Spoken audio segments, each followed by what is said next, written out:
This is the Tampa Convention Center, a 600,000 square foot facility located in Tampa, Florida. This facility has the capacity to hold up to approximately 32,500 people at full capacity. The main components of a DAS system usually entail a source.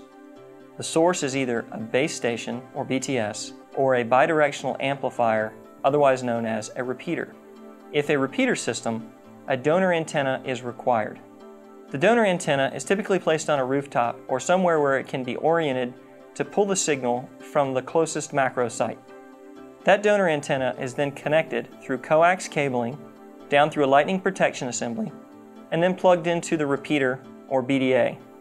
The BDA repeater will take the input signal from that donor antenna, amplify it to overcome any losses, and then distribute that to the head-end equipment. The head-end equipment, or DAS interface, will then convert that radio frequency signal into light to be distributed out through fiber optic cabling to each of the remote locations. A typical installation will show remote locations on each floor. Each remote location, or remote hub, or remote, will convert the light from the fiber optic cable back into radio frequency, add amplification to that, and then distribute it out through coaxial cable to the indoor antennas.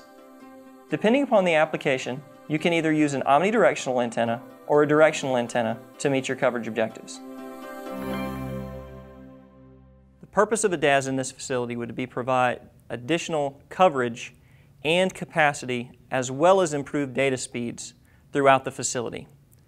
It also provides an offload from the surrounding macro sites. Connectivity Wireless had 30 days to complete this installation to meet the timeline for the Republican National Convention of 2012. So now we're in the head-end location for the Tampa Convention Center AT&T DAS system. The purpose of this DAS is to provide increased capacity and coverage while inside the facility for all major events. The main impetus of installing this system specifically was for the Republican National Convention that was actually held just across the street earlier in 2012. So let's talk specifics about the equipment.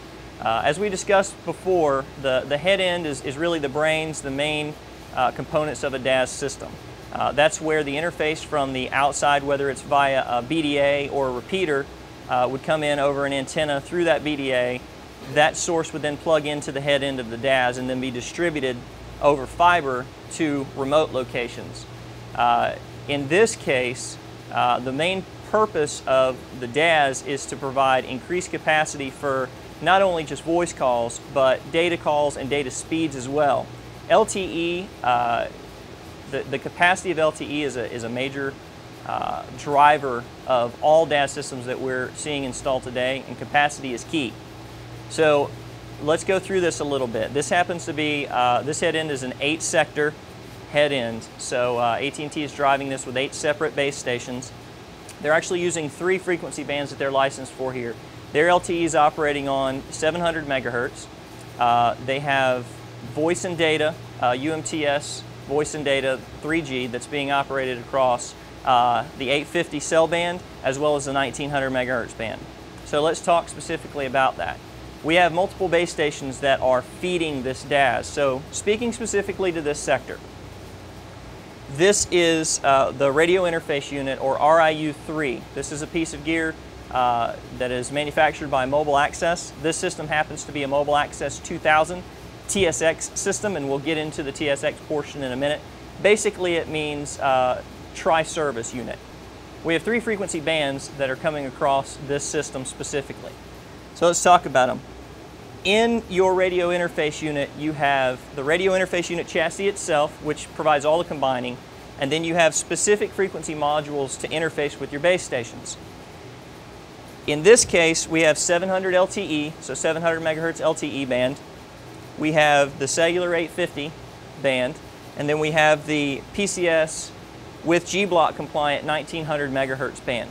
So essentially, each of these units interface specifically with each corresponding base station that's operating on those frequencies. As you can see on the front, you have a lot of combining that's happening. So your output's into your coherent combiner. Then your combiner will then take that RF, level it out. The RF comes out of the RIUs it's balanced, and then plugs into the base 8s. The base 8s, which you can see here, essentially means it's a base unit that converts from RF, so radio frequency, to light over fiber. In this specific case, you'll notice that you have 4 locations where the uplink and downlink fibers are plugged into. What that corresponds to, and you can, if you're looking at a head end, you can very quickly tell, especially with mobile access, how many remote units a specific sector has. This happens to be Sector 7. This sector has 4 remote units. Now, one thing I'll draw your attention to is the spares we have here.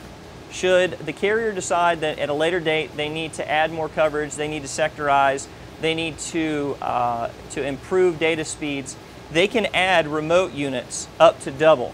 So the infrastructure here will support growth out past 2015.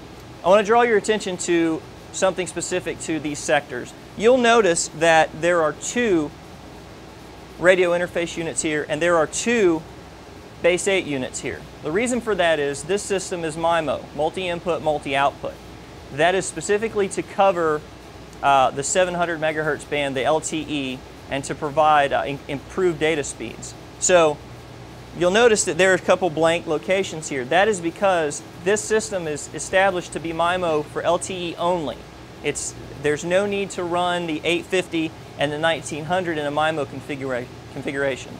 However, what that does allow, and just as we talked about with the spares here, it does allow for expansion later if additional carriers need to be added on either the 850 megahertz spectrum or on the 19 megahertz spectrum. So what you find is, with this configuration as it is now, there's plenty of room for expansion, again, out past 2015.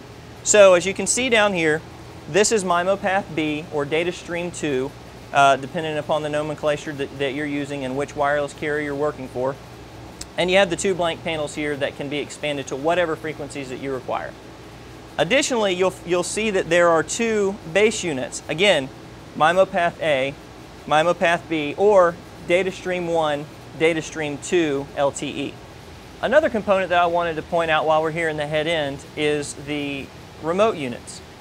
We discussed earlier this is a Mobile Access 2000 TSX system, and I wanted to point out a couple of the remotes. It just so happens that this configuration, we have some antennas that's just outside of this penthouse room where the head end is located, and those antennas are being driven specifically by this remote unit here. Again, as we discussed earlier when we talked about the head end equipment, you have MIMO Path A and MIMO Path B for the LTE, the 700 megahertz LTE. That's exactly what we have here. So this remote unit is a standalone TSX remote unit. You can see the internals supporting each frequency. You have a cell PCS module, and then you have a 700 megahertz add-on module in here. This is where the fiber optics from the head end unit is being plugged in. Again, down here we have the same configuration because we want to support expanded services out past 2015. So we still have a cell PCS that happens to be inactive here, but the 700 LTE add-on is operational for MIMO Path B. So this is another example of the distribution antennas that can be used in a DAS system. It has a much higher gain, and it also happens to be cross-polarized. So the benefits of this is obviously you're going to get better propagation throughout a large and open area. It also happens to be cross-polarized into where you can do MIMO Path A feed here, MIMO Path B feed here. So you basically get both of your MIMO paths into a single antenna that's cross-polarized in here. You can see for this specific application we have one here, and then we have one that is here facing the opposite direction to cover this large convention area again. MIMO Path A, MIMO Path B cross-polarized, and of course the all-important safety tether because we are over an active convention space. So this is just an alternate mounting configuration for the TSX cabinets. They can be side by side here. It just depends on where your specific application states that you need it to be installed. I wanted to give you an idea of where the fiber splicing occurs. This of course brings your trunk fiber in to this location, and then we splice into the remotes from there.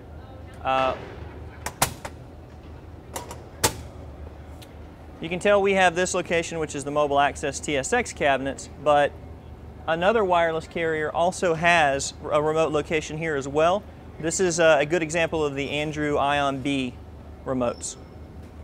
As you can see, these antennas were mounted outside. The main purpose of these antennas were to provide coverage in the waterside area and provide a capacity offload from the macro site that is just across the waterway. Connectivity Wireless was able to complete the installation of this 8-sector distributed antenna system for a major wireless carrier on time and under budget.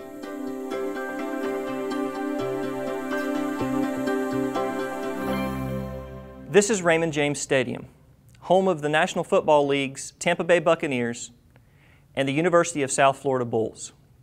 This facility is approximately 1.6 million square feet, and it's located in Tampa, Florida.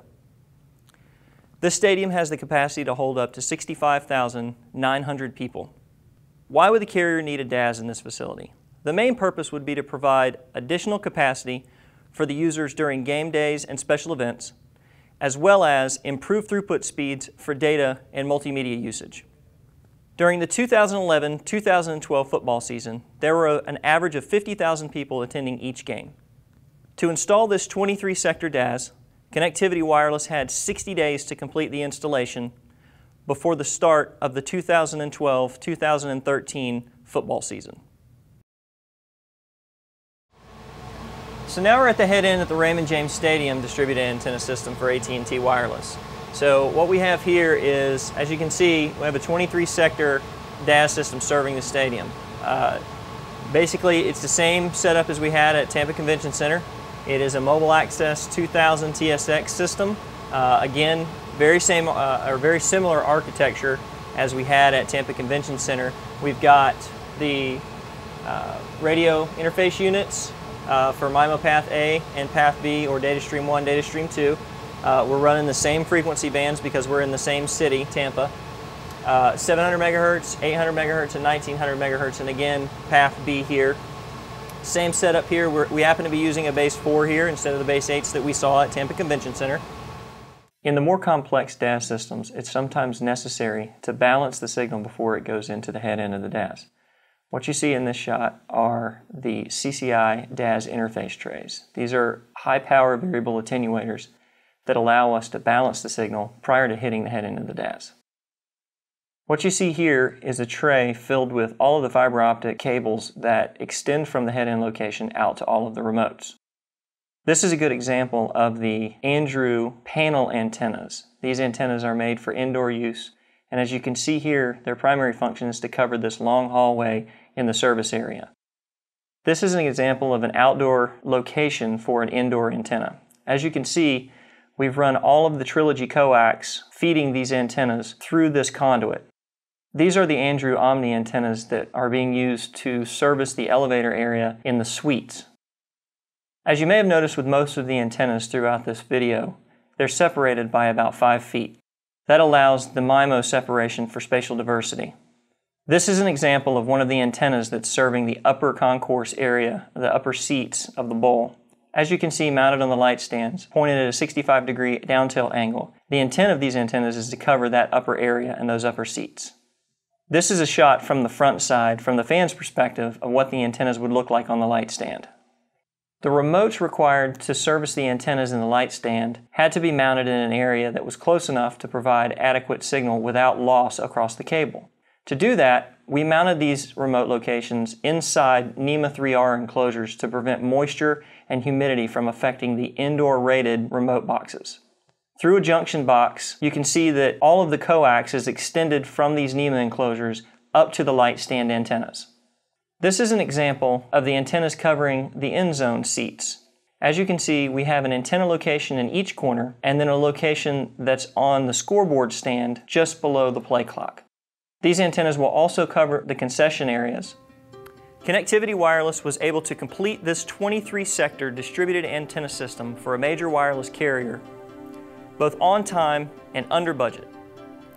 This system was active during the 2012-2013 NFL season. Connectivity Wireless, connecting everyone, everywhere.